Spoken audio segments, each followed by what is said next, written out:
But the most important thing is the psychological impact it has on me. The dopamine that I get from doing it. I mean, just we get serotonin, dopamine, we get happy hormones. Good morning. We have 2 black dogs on the bed this morning. Gonna go to the elliptical, got my water, and then get some coffee. Warm nights, long drives, nothing here but moonlight, raindrops on the way. Woo! 4 minutes. Good job, Amanda. So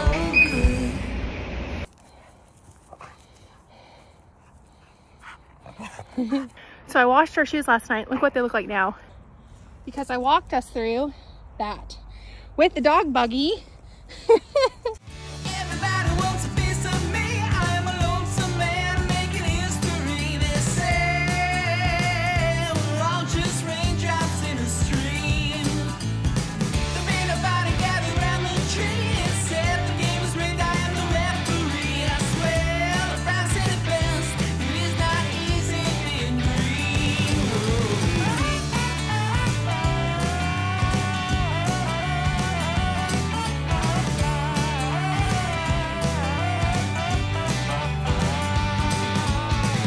Everybody likes to look at me like I'm Norman Bates or I'm Palpatine. It's a shame even with that smile to take the seasick crocodile.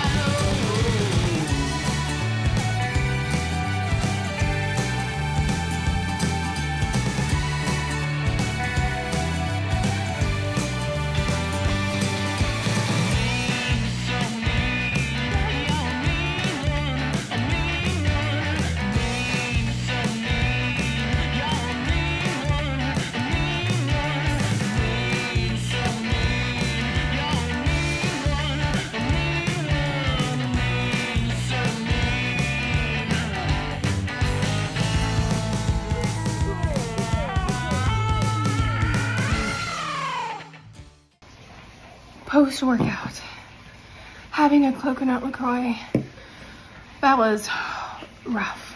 Granted, it's been almost 2 weeks, a week and a half, since I worked out, but definitely higher tier exercises, and I upped a lot of my weights too. Let's see how sore I am tomorrow. Dinner tonight is the rest of the rib roast with some creamy horseradish. This is the boar's head horseradish. You want to make sure you get the boar's horseradish that's only in vinegar if you're going to do it, because the other ones have some chemicals in them. And then I was going to add a little bit more of my Wasatch to this. Good evening. I am worn out today. Our walk turned into a hike, turned into walking on a very narrow trail, 4-wheeling with Ree's stroller, running into branches and bushes trying to go down this trail we'd never been down. It was a lot of fun. And then getting my clean shoes dirty again. As far as food today, I only had the rib roast. I didn't even eat about half of it because I drank so much water that I was literally stuffed full and I couldn't force any more food into me. So I really didn't eat very much today. That's okay. I still got a little extra energy stored in the bank of Amanda. I had my first class for Tiny Habits today. It was amazing. I'm actually really, really excited. I wanted to share, I think the biggest takeaway I got from today, there was a lot, but this was the biggest one. She was sharing a story about, imagine if you were a surfer. You're highly motivated to do surfing. You enjoy it. You love it. You go to the beach to go surfing. However, there's no waves, none at all. Your motivation's super high, you wanted to do it, but if there's no waves, you can't surf. So then you decide to do something else, whether it's swimming, walking along the beach, sitting at the beach, doesn't matter. You decide to do something else except surf because there's just no option. In life, when we have high motivation but don't have the ability to do something, we get angry at ourselves. We get mad, we get upset, we get disappointed. But it's just like the surfer and the waves. No matter how high our motivation is, if we can't do something, like I can't deadlift 200 pounds, there's no point in getting mad at ourselves. We just can't do it. The ability isn't there. The thing is that's okay. The thing is not to get mad at ourselves, to accept it just is what it is. And that was kind of an eye-opening thing for me, of how many times I've gotten frustrated or angry at myself when I was highly motivated to do something, but for whatever reason, I couldn't do it. Whether the wave wasn't there, maybe didn't have the money, didn't have the time, didn't have the energy.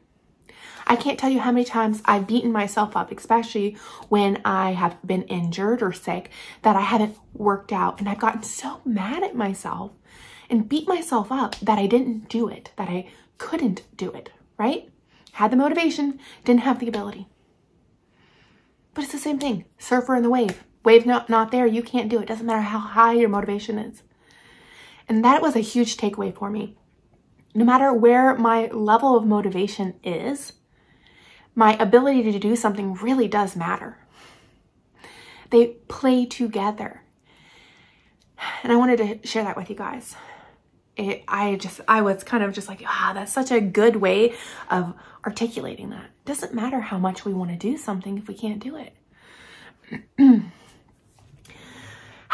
Workout. Got back to working out today. Boy, was that a butt kicker.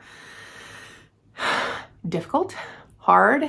It is the 3rd month of doing it too, or the start of it, I should say. I haven't done anything for like the past week and a half, which made it even harder. Coming back up and then down the stairs afterwards was rough. I actually forgot that I'd worked out, and when I stepped down the first stair, I'm like, oh boy, some jello legs here.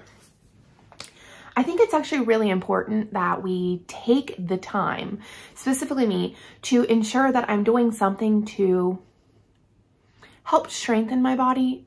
It doesn't have to be something any difficult or something like that, but I find that doing the physical exercise, and especially the strength training, not only is it good for the joints, the bones, our ligaments, for strengthening them, especially for women who are postmenopausal osteoporosis. You want to talk about the best way to fight that is doing things like weightlifting and stuff like that. But for me, helping strengthen my core for my back.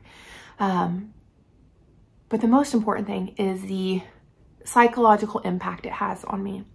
The dopamine that I get from doing it. I mean, we get serotonin, dopamine, we get happy hormones when we do things that are physically active, whatever that level is for ourselves, right? Because when I first started this, honestly, doing the dishes at the kitchen sink was like running a marathon for me. And if that's where you're at, don't feel shame. That's where you're at. Just pushing yourself to do something that is moving around, including walking, some kind of strength training, whether you're using TheraBand or stretchy bands or whatever. I think it's really important that we don't wait and push it off till after we've lost all the weight and wait towards the end.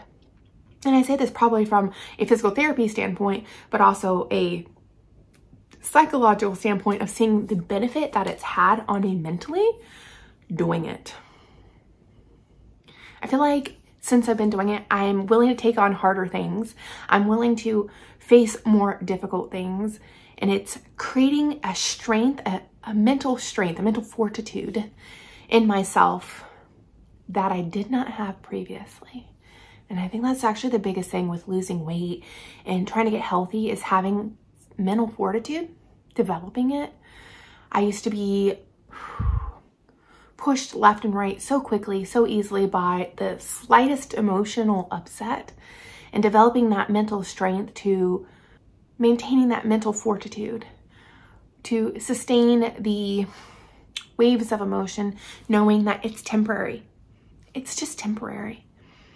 It's taken a while to get there.